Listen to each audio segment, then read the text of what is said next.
The drummer is the heartbeat. Everything comes from him. The beat, the time. He is the heartbeat. It's just like the heart pumping blood to the rest of the body. He is the heartbeat of an orchestra, or a band, of a group. He is the heartbeat. I was the dominated funk person. Jabbo was the swing shuffle funk. So we both had different funk grooves, and we would take, the band would follow us. All the band members would follow us. We had the show. We were the leaders of the band. Brown did not have a band like that until Jabbo and myself got with him.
We're gonna do that. Right. Okay.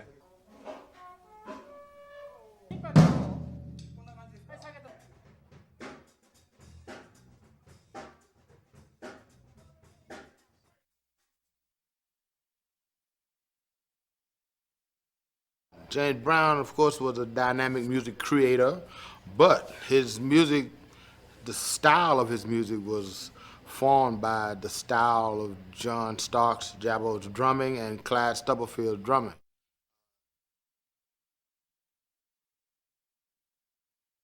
Clyde and Jabbo gives me the good stuff that I need, to get down. You know what I mean?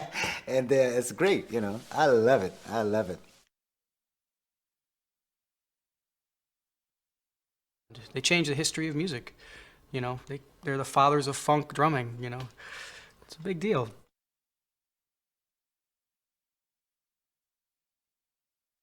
These guys are just groovers. And the bottom line is that pulse. You have to learn how to play that groove. And these guys are the masters at it. And this would teach them how to groove. I mean, who else can do it better but Clyde and Jabbo?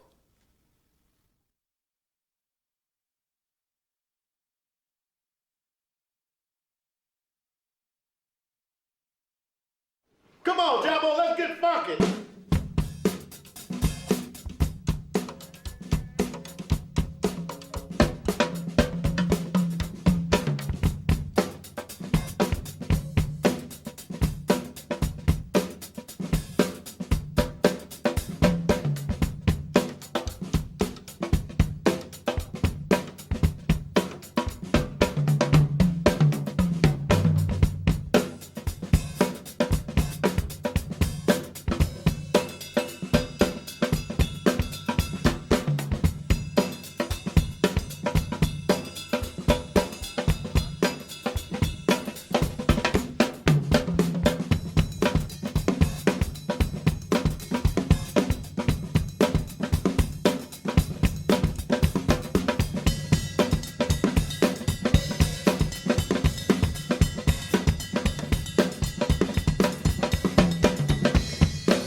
to hear Clyde play it, honestly, I have not figured out what Clyde has been doing yet. I don't know if anybody can tell you, but I know this. He has to be one of the funkiest drummers that I know.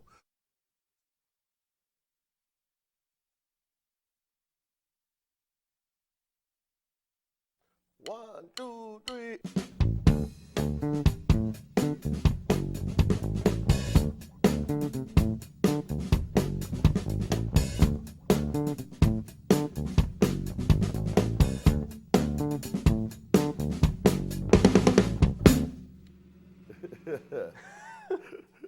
Let's give the drummer some. Yeah. It's May of '67. We've got a heck of a band with James Brown.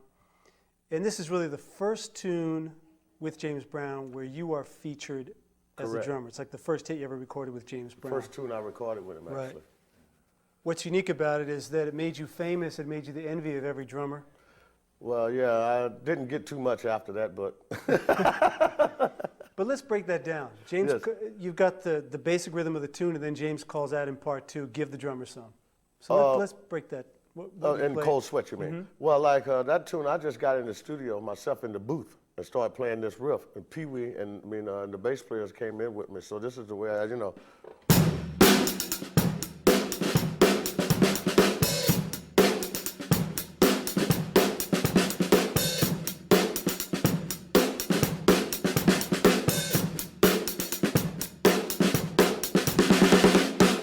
And I was just sitting in the booth playing that type of a rhythm, and everybody folded in with me, and that's how Cold Sweat started. But James wanted you to play harder on the one. We've Right, heard that. that's the one like. One.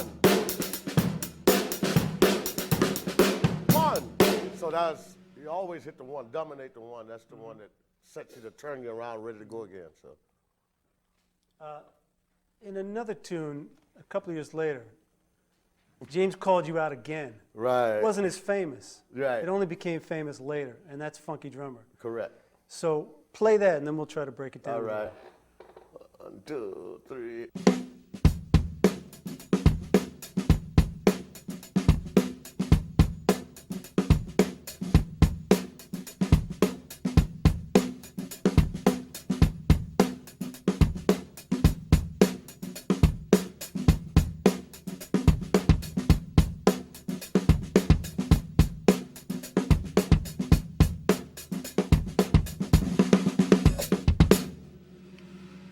Yeah. 20 seconds, but it's been sampled hundreds, thousands Hundreds of of times. times, yes.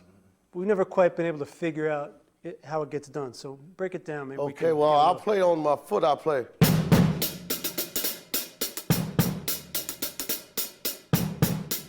And my snare's going.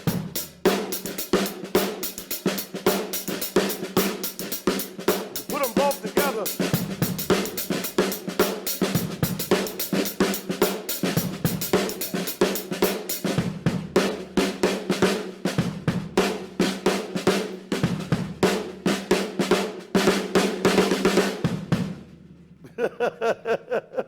It's just off rhythms. It's like syncopation is more the thing. They call them ghost notes, and I'm not sure what I understand what they mean by ghost notes. Ghost is notes that's not there, but I put them there. So, and it's just a.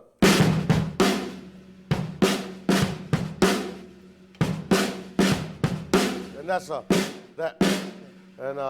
that's the way I do my. I came up with that out of the blue, so it's my idea of how I feel the funk should be. That's what's clear. What people need to understand is so much of that it comes from you improvising within a Correct. certain framework. A feeling I have for that type of a turn, like let's say.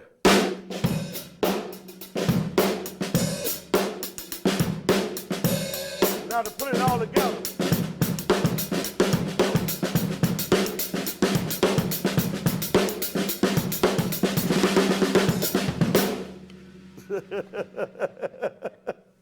It's a simple beat, all the foot is going. And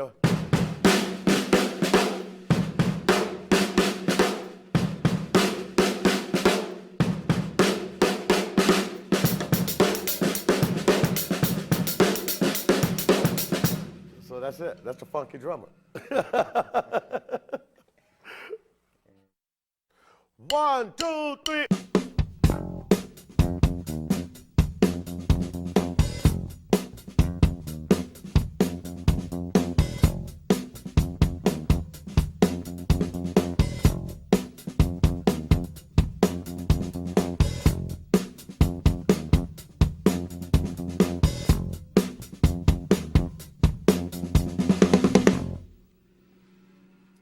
I got the feeling, 1968 with James Brown and that band, and this is a time when Pee Wee's writing much more intricate arrangements, but you've always told me that actually this pattern, and we'll listen to Mother Popcorn in a minute, were really somewhat similar to the things you'd always been Similar playing. to the same syncopation in a sense, because on this particular tune, I'm doing.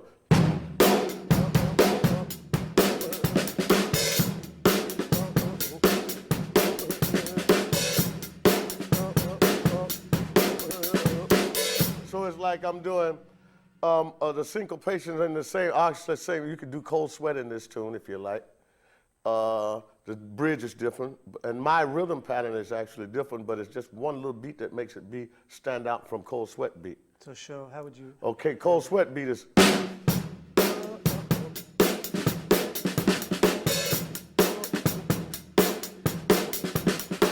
Okay, I got the feeling this.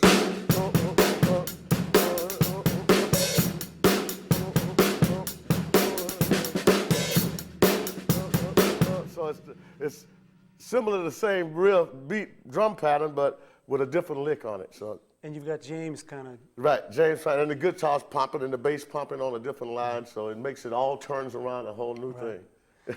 Now, just about a year later, with Charles Sherrill playing bass, you cut Mother Popcorn, which was this incredibly funky track. Yeah. It's like a step up. So show us, play a little bit of that with Fred, and then we'll break it down. 1, 2, 3.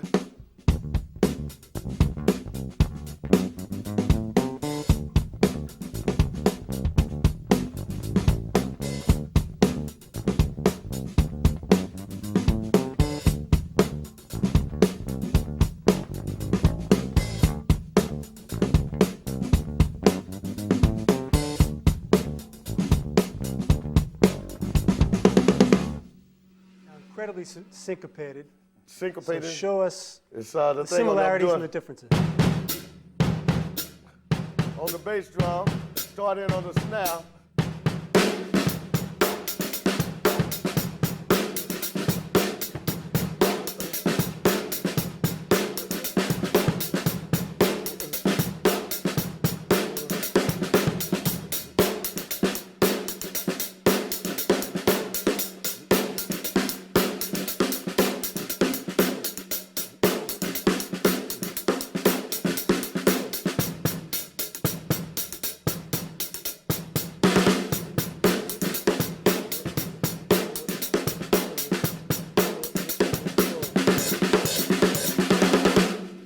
The whole time, you and the bass player keeping an eye on each other, and you're watching James. Right, 'Cause you right. set Well, up- the bass player and I, we know our grooves, so we locked in all row. All we got to do is watch James. Because it's set up like a live show.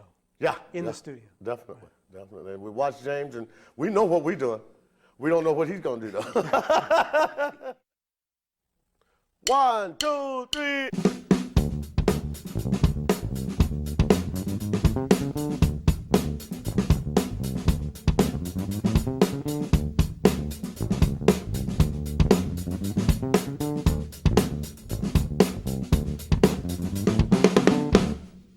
Yeah. Let's Give It Up or Turn It Loose. That's the remake that you did with Bootsy and Catfish in the original JB's. Right. Where you did a slight variation on the original version that right. Nate Jones Correct. had done. So show us a little bit what you varied in there. Right. The slight variation was it was a lick on the back beat, like 1, 2, 3.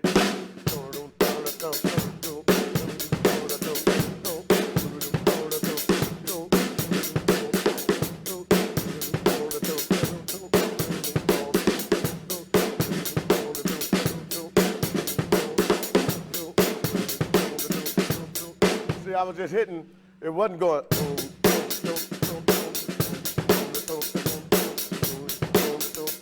Okay, the spare rhythm, the original. So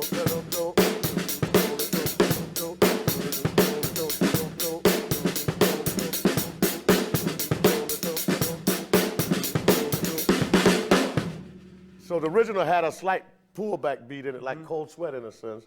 It didn't go straight, but on the live cut, I played it more straight.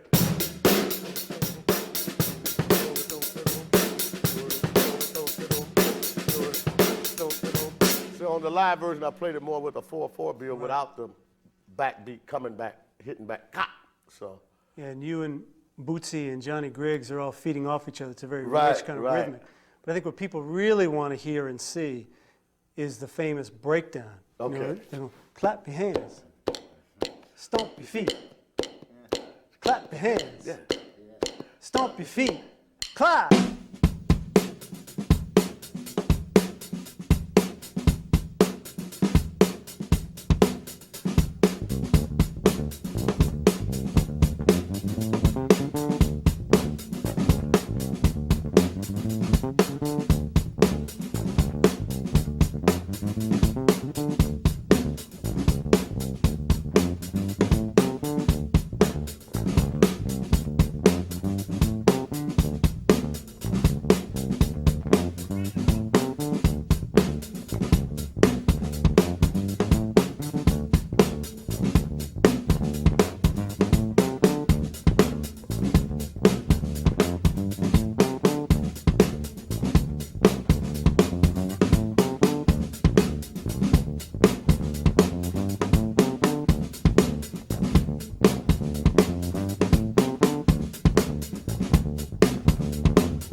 I don't know how to read music. I don't know nothing about notes.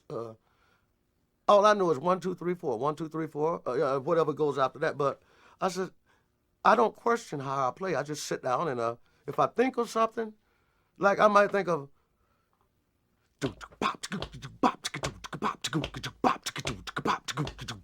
and that's just what I just done. That's the way I gotta play. I gotta hear that on the drums.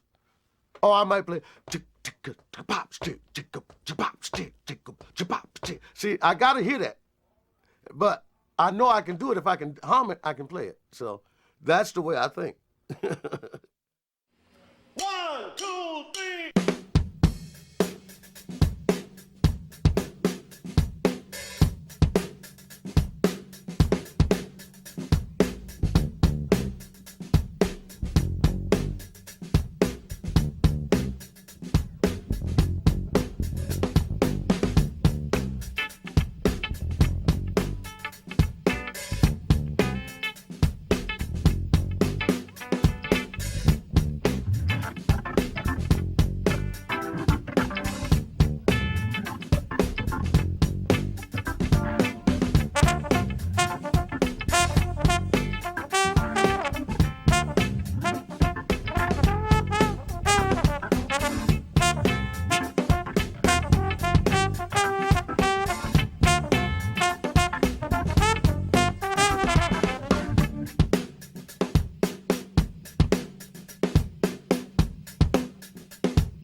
few minutes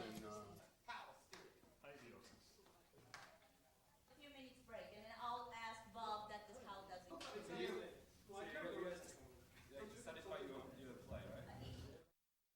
Right, Jabbo is gospel. He's a gospel feeling and playing drummer. Bluesy, jazzy, and funky. All this in one.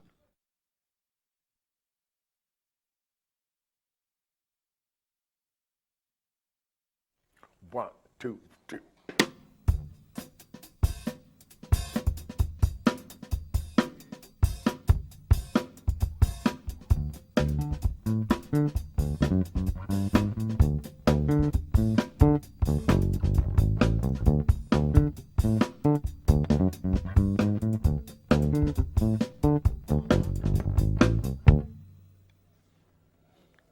Jabbo, you know, when you first joined James Brown's band, you had come from Bobby Blue Bland's band, Right? and you brought a lighter touch to Brown's band that he'd been used to before. But when you joined, you had to play Melvin Parker's parts.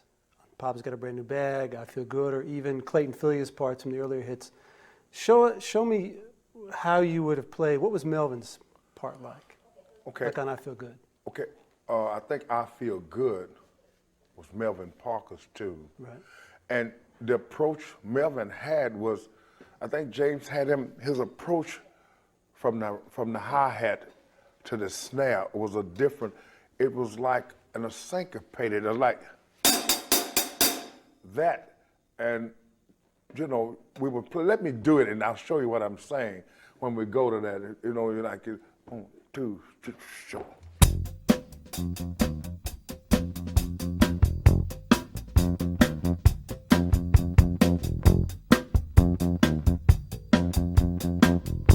Now, you hear me do that, and you hear the bass drum do.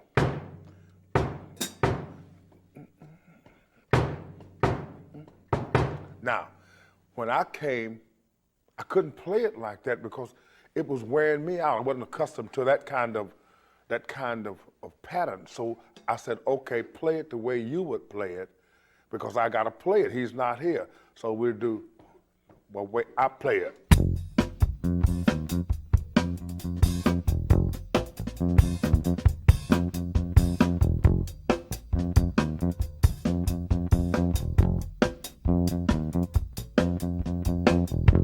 What you hear me doing is you hear.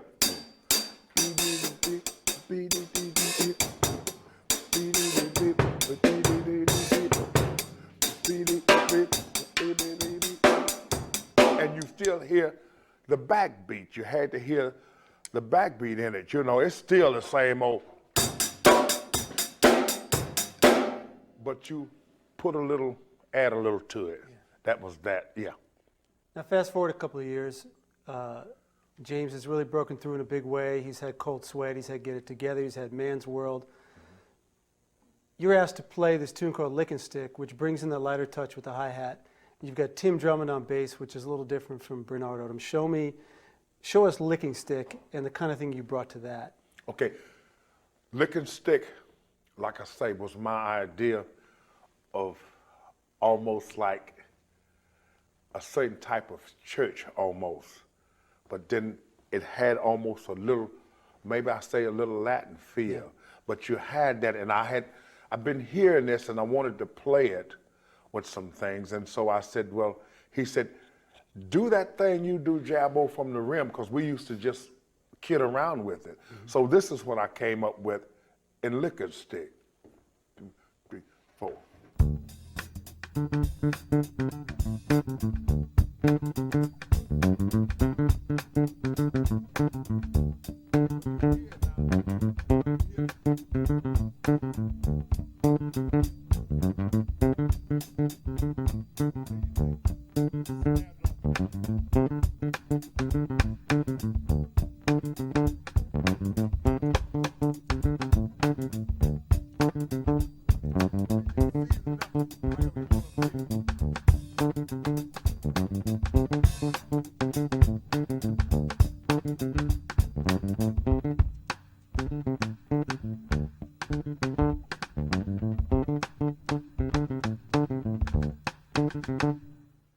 and that's what you hear. But when I play it, you know, you still hear.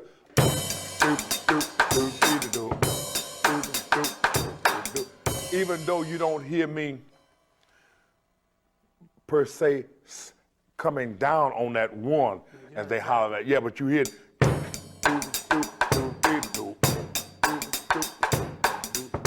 But you hear it. If you open up and listen to it, and then the rhythm pattern. Then there was another thing that even on stage after it got to the point, because there were so many people sometimes, you wanted to change it around. And that's where I said, well, okay, I got another little way of playing what I'm doing. If you let me do that just a little to show you, then we say, do.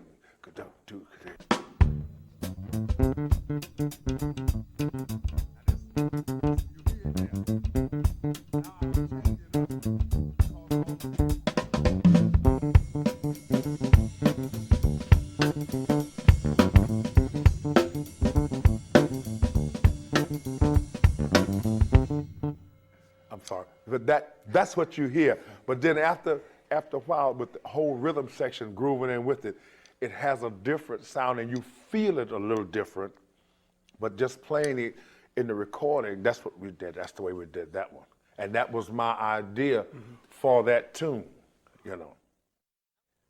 So Jab, just 2 years after Licking Stick and this incredible time with that amazing band of the 60s, you find yourself with some teenagers in Nashville, Bootsy Collins on bass, Catfish on guitar, Yeah, Young Cats playing horns, and you record Sex Machine. yeah.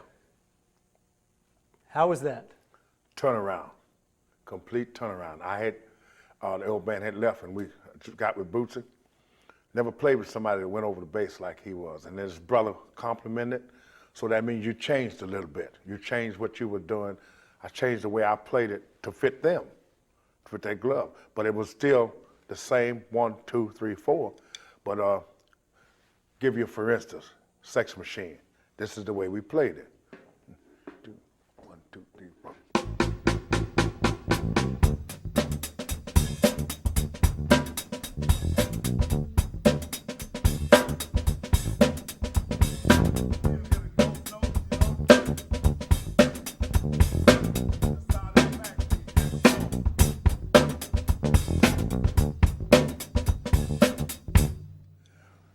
But at the same time, you hear that, and it was a little bit more going on with that, but it was just basically the same.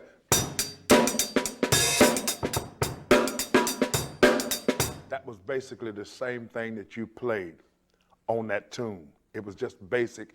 You just added, and they said you add the ghost notes, and that's what I added. That's still a part of my playing, the little ghost notes that go in there. But it was so much different with that bass moving the way it was. Same thing with the other tune, Super Bad. Because a couple of months later, you go back to the same studio. Yeah. James wants to recreate the magic. Yeah. Tell me about him in the studio and what you were feeling from him and Bootsy. Okay, well, he said he figured this out, I can get the same thing as I got with Super Bad here. But then again, you have to, when you hear, Sex Machine, I get Super Bad the same way. When you hear Super Bad, if you listen good enough, Super Bad is a dancer's tune. I think it's some of the things that Boots and them wanted to fool around with. You know how you fool around with patterns. And they were doing it, and he came in and he was doing his little dance. And I said, oh, I know what that is. That sound, I'm gonna play something that dancers use a lot of tap dance. They do.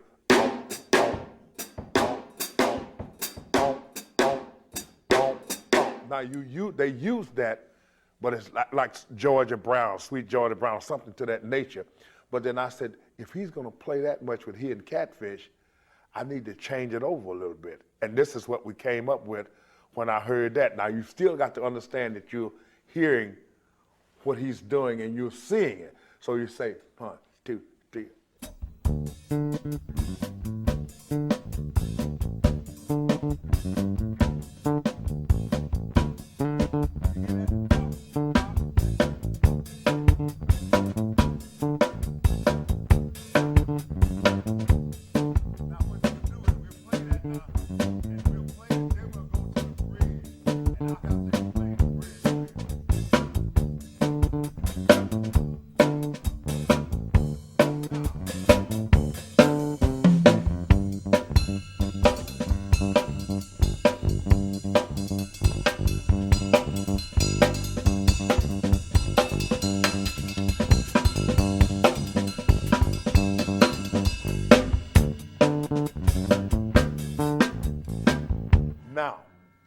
what you heard me do there is an up-tempo version, and then sometimes it was a little more than that. But what you hear is,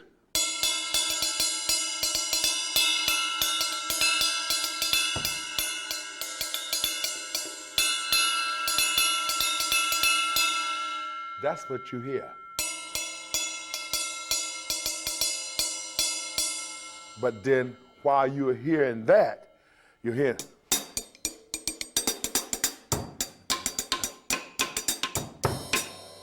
You hear bop, bop, bop, bop, bop, bop, bop, bop, bop, bop, bop.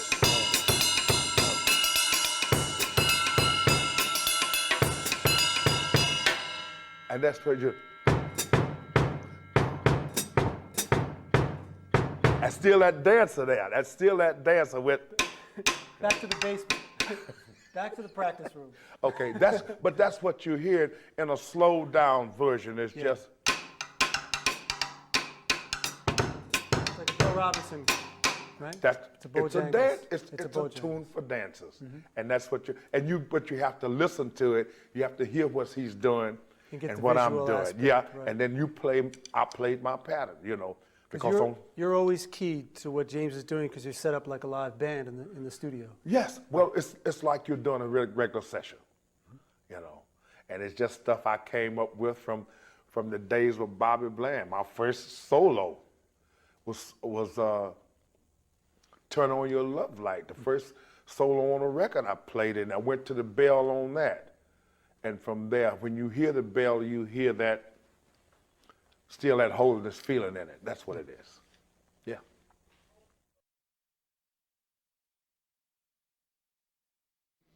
When we first, musicians my age, James Brown was so important because it was the funkiest stuff, and we all wanted to play funk and jazz funk.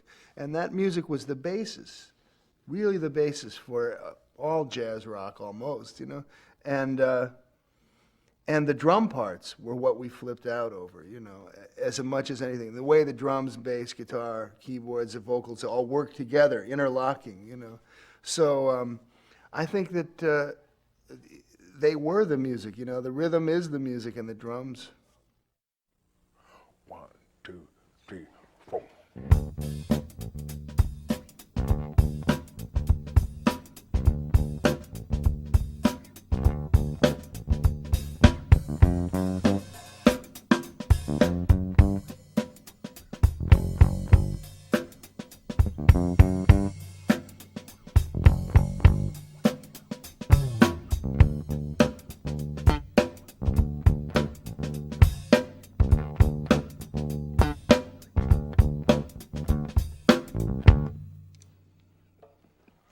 So make it funky. Yeah. Washington, D.C., this is barely a year after you played Superbad and Sex Machine with Bootsy and that band. Another adjustment, another band, a new bass player. Fred Wesley's back in the band. Fred Thomas is your bass player. Tell us about the adjustments and the kinds of things you played. Well, it was still not a lot of adjusting to do. Basically, Fred came in, and you had to make sure that, I could fit into his groove. And Fred Wesley, we all had it together, and we would go into the rehearsal, and Fred would tell Fred Thomas what he wanted to play. Mm-hmm. And when he would do it, then I could go into what I was playing to add to what Fred was doing, but we still worked together because most of the recordings that were done with Fred Thomas, I was a drummer on most of that stuff, Well, Make It Funky seemed to be a special communication between you two. Well, Fred had already had the arrangements the way he wanted them to go, but we would watch each other because we would know when, like you said, the bridge, that, you knew when that was coming. But then we had to have eye contact, but then James came in, and it changed a whole lot of things. You had to wait until he tell you he was going to the bridge, then you went to the bridge.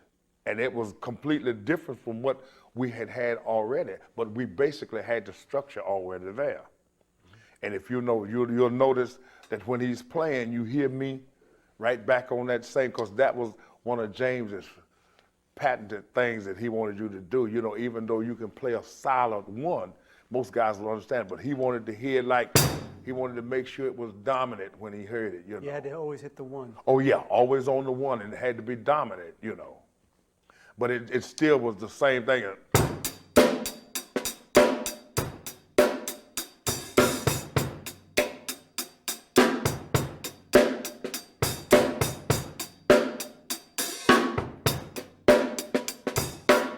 It went back to my ghost notes then, but it was always, the one was always dominant. And a lot of times basically on the big stage, you had to hit it from your cymbal, you know, and then you could hear it and go from there. 2, 1, 2, 3, 4.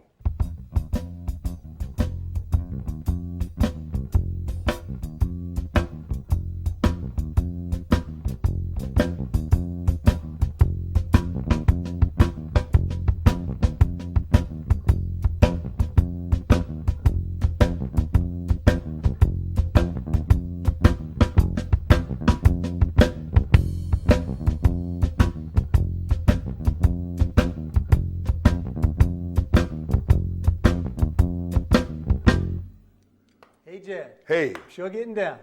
Yeah, we were doing it. That was the shuffle. That was the shuffle. I bought that to James's band, but I did that first of all out there with Bobby Bland. And it's a thing that at that time that I was coming along, you had to be able to play it. If you couldn't play it, but it's not hard. Honky-tonk, right? It's like a Bill Doggett honky-tonk kind of thing. Yeah, yeah. Well, that's where I got mine from. You know, I saw Shep Shepherd play it. But it's just, you know, but there's 2 or 3 different ways you can play it. You can play.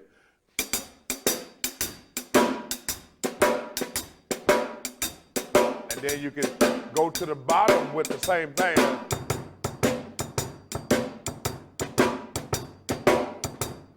Then you can take all of them and do it like.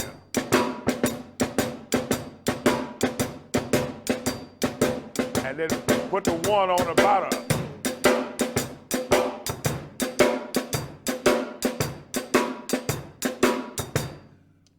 That you can do, but it's according to how the groove is going. And you want to get into another gear, as they call it, then you can move from your hi-hat to your ride. But you haven't changed anything. You're putting a little bit more bite to it too. And in that tune we were playing, and you were playing it like doing it to death. And at the time that we did that, you could hear the horns, and you would play like, is that? And you said,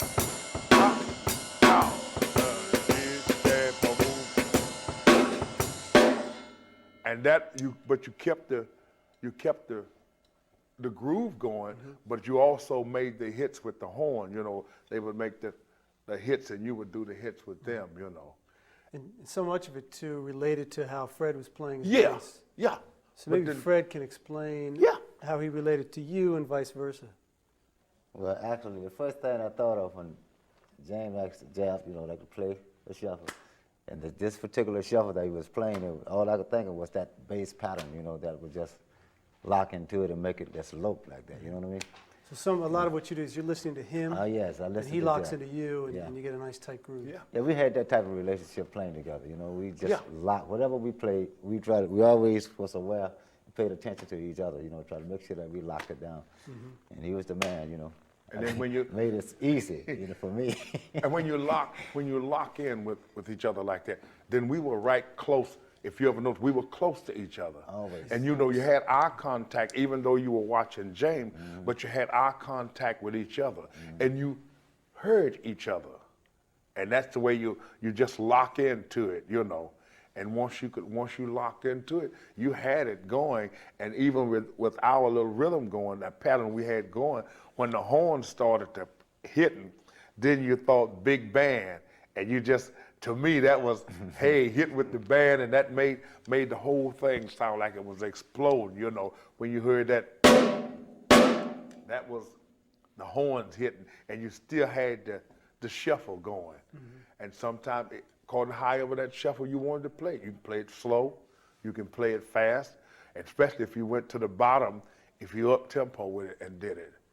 So we'll do it like 1, 2, 3, 4.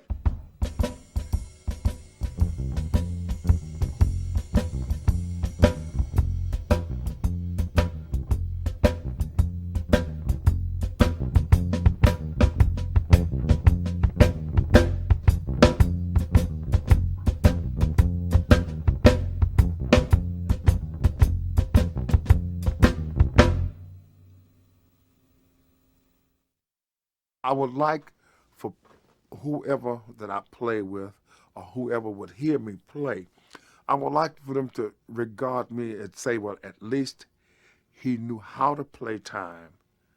He played time, and he knew how to fit in the glove with the rest of the rhythm section. I think knowing how to lock in with a rhythm section, knowing what your function is as a drummer, and knowing that things are coming from me, that I have to help to keep everything else going. 1, 2, 1, 2, ready, play.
That was pretty mean. That's how that club holler. Yeah,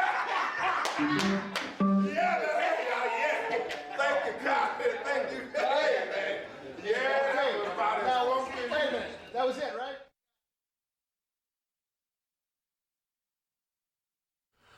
Well, I was working at Polydor Records, and James Brown came in one day and put a tape on my desk and asked me if I would mix that tape. And basically that's how the whole thing started. So I mixed that tape, and then, you know, a long relationship started after that point. That particular song was The Good Foot, and from there I went on to do many of his records. So that's... With Clyde, the way he lays his foot into the bass drum, plays it real hard, you get a real good sound on the bass drum. He hits the snare nice and hard. That gives you a real punchy sound when you're recording. Jab plays a little lighter, so that lends itself to another type of sound, all right, which contrasts Clyde's sound. So from a sound standpoint, I can get two different sounds because their playing techniques both give you those types of sounds.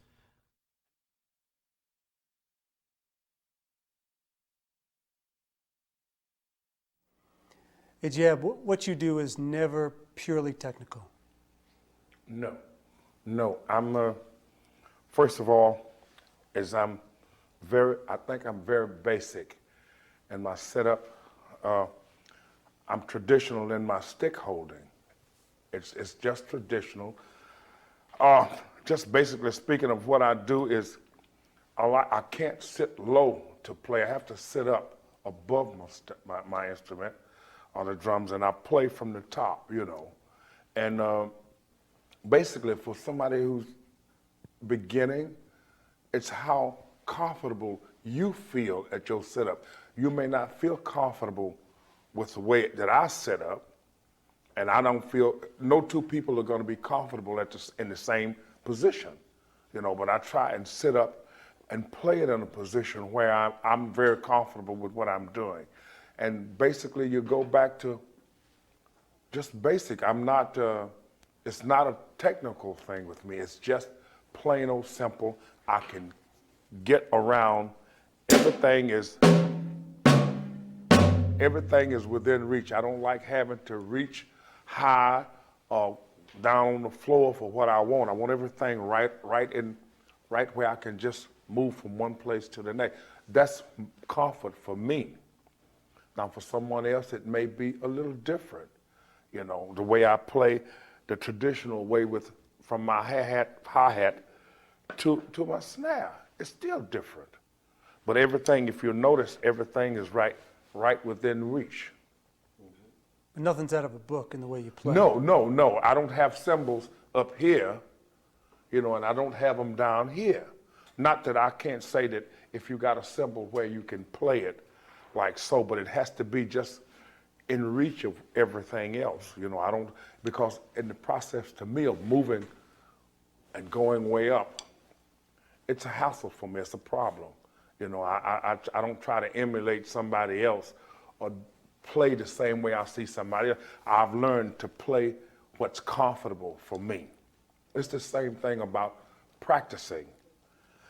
I don't do a lot of rudimental practicing, which is not, that's just me. My wrist and thing are good. Sometimes I got a habit of flexing my hands or so, but I can't tell you how to practice. I can only tell you that you need it, and it's good for your wrist. It's good to always keep yourself flexible. But then again, sometimes when you hear things, they're not technical. Or when you do things, they are from within. And when you get stuff that's from within, then you better enhance yourself. Don't get me wrong. Some guys can do it, some can't. If you got an instructor and you're learning the basics to go the way that you go, it's fun the way that you play or the way they tell you you like the way you play. Good, but also tell them that you need to be comfortable.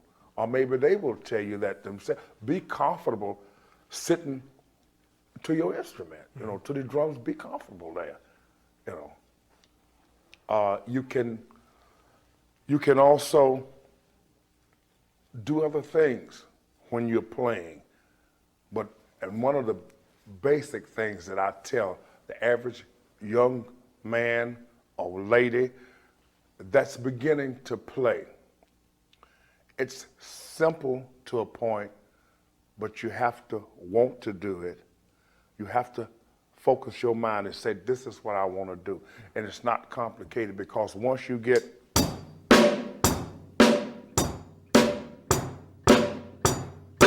once you can get that and play that down, everything else you need to play can come from that.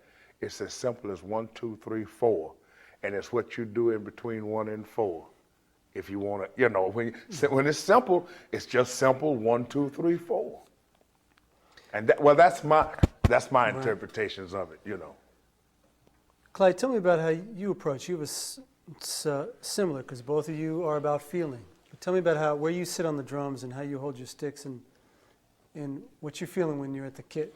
Well, it's basically, I can sit on Jabo's drums and feel very comfortable, because we usually sit up in the same way, in a sense that he sits up professionally.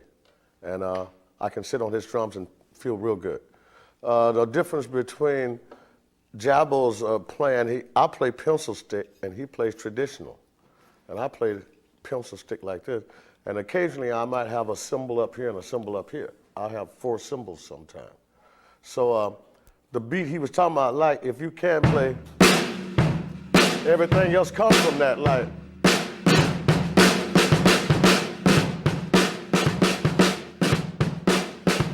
That's all.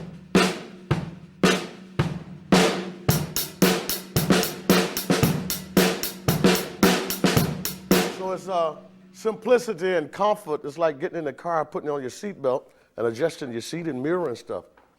When we set our drums up, at least when I set mine up, I set mine up as comfortable as I can get them, and have everything in range where I don't have to do a lot of stretching. I want everything right in the area here where I can just sit. It's like being a cook in the kitchen, a chef in the kitchen. You don't want to go over here and start something cooking over here and go over to a stove over here to do something else. Everything is burning then. But you keep everything right in the area, and you can do anything you want to do, and it's very comfortable. That's the way I set up. And between my setup and Jabo's setup, like I said, I can sit on his set of drums and feel very comfortable just like I set them up. And I didn't set them up. And that's rare, because anybody that sets up my drum, I don't let nobody set up my drums, number one.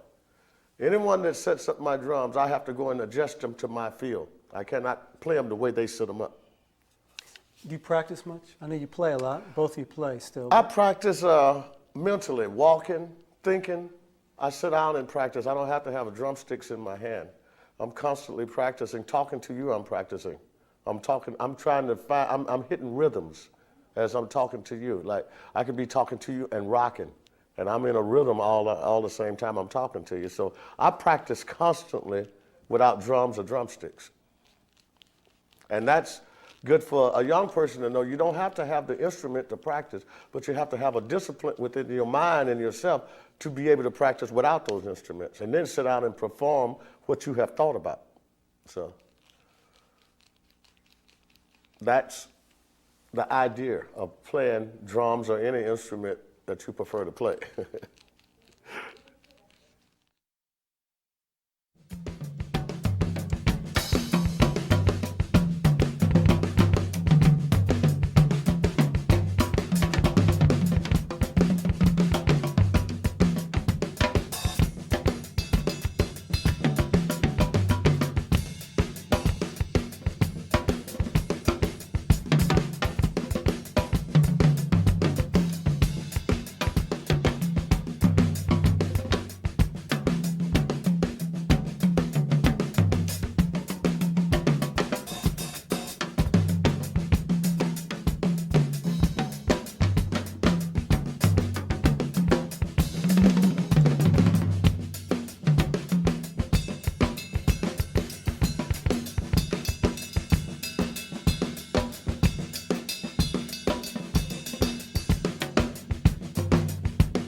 Woo, boy. Almond Jordan.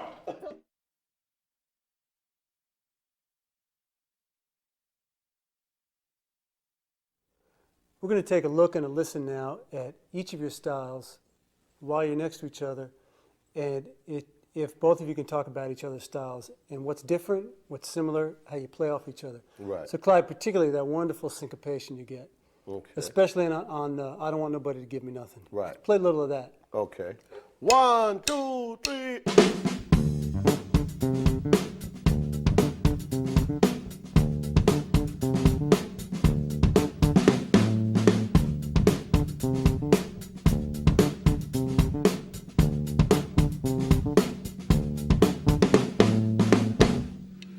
Yeah. All right. Hey, Jab, one thing that people love to hear is the way you play on Papa Don't Take No Mess. It's a great kind of, not just ghost notes, but Holy Ghost notes. There's something Yes. you get in that particular tune where you're following James. Play a little of that, and then we'll look at each other's styles. Do show.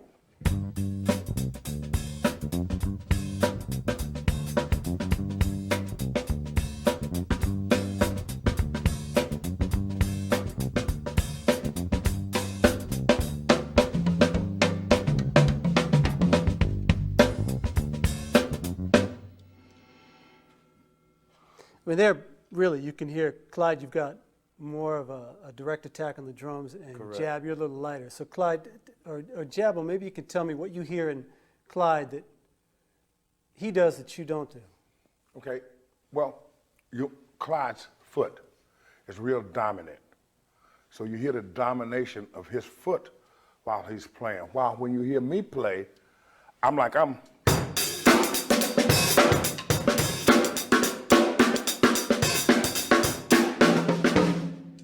up top. I'm playing my foot, but I'm not as dominant, as forceful as Clyde. Right. So that's the difference in the play. You don't lose the groove, but it's not as forceful. There's a different force with my playing as compared to what Clyde is doing. Now, Clyde, why would you, for you, why is that foot so important? Well, looking at the person up front when I was into it at that moment, those times, my foot was the 1. 1, 2, 3, 4. 1, 2, 3.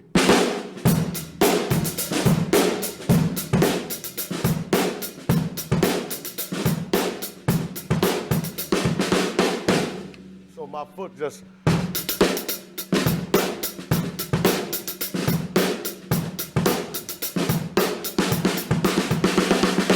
Jabo, he plays more of us moving drums on top. I play more of a sturdy drum on top with a sturdier foot drive. So he's more of a swing funk type player, and I'm more of a sturdy funk type player. We were talking about that sanctified feel Yeah. that you get. Kind of that happy thing that you, that light on the Yeah. snare. Well, then again, like I say, it's a holiness feel, you know.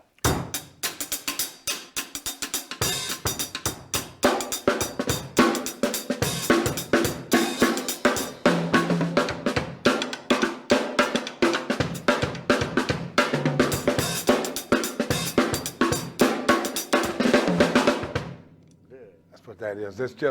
It's you got that going, and that's all I guess way I can explain. You got that going, you know. You hear the foot, but it's still on the 1 though. You must understand that you hear 1 because that was dominant when we were in the stuff that we were doing like that, you know.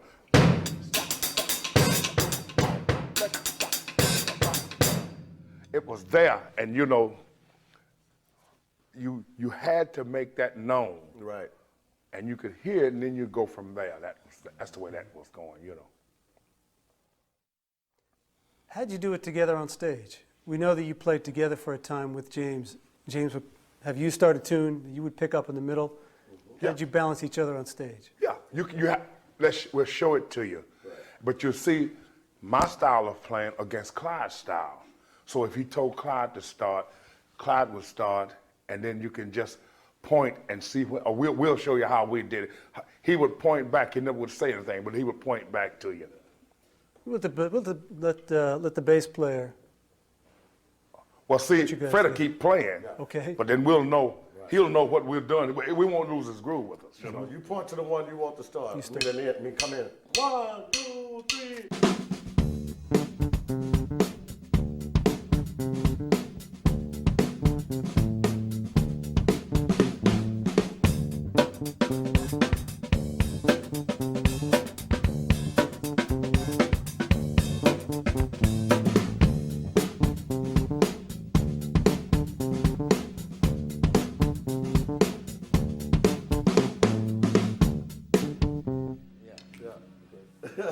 And sometimes that would happen in the middle of a tune, Oh, right Yes. in the middle of a right? tune, yes. Now, would sometimes you play the foot and he would play the cymbal crashes or things like Not that? even on, No. not on Brown, actually. If he was playing, I'll show you what I would do to compliment him. Right. Go ahead and play it. 1, 2, 3.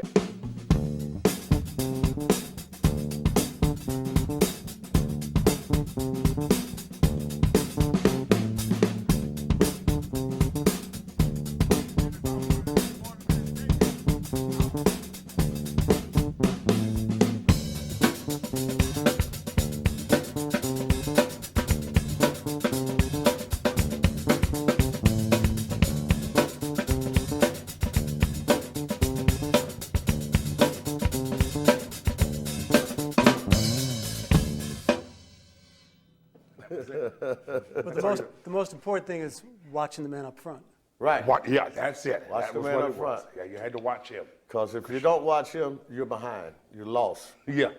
No catching up, you don't know where you are. Yeah. Whoever's in charge up front, that's the person You're always watch. listening to him, to each other, to your bass player.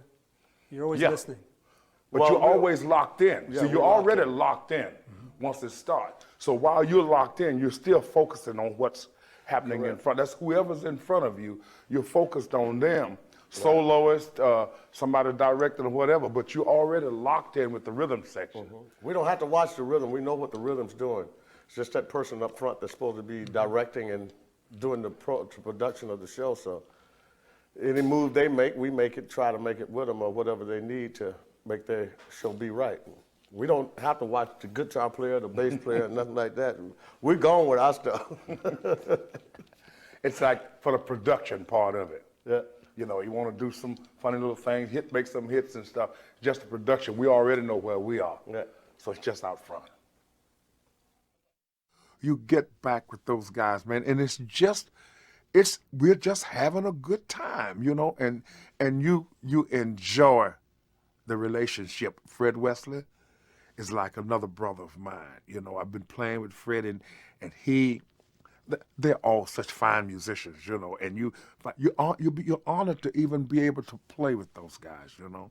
It's something you can look back and tell people, say, hey, I played with those guys, you know, and that's a good feeling. 5, 4, 3. 1, 2, 3.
We would like to thank all of the musicians that worked with us today.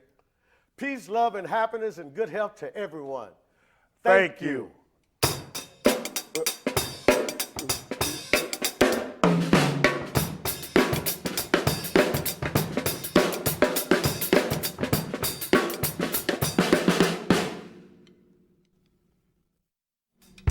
Hey, girl, one of these mornings, one of these mornings, you're gonna rise up singing, rise up singing. Hey, spread your wings and take to the sky. Take to the sky. Hey, girl, until that morning, baby, ain't nothing gonna harm you. Nothing's gonna harm you. Daddy and your mama.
Yeah. Put that on there, man. Yeah, you're right. That's what I'm doing. You got it. You got to remind me of it. Hey, pocket wave. This is the message.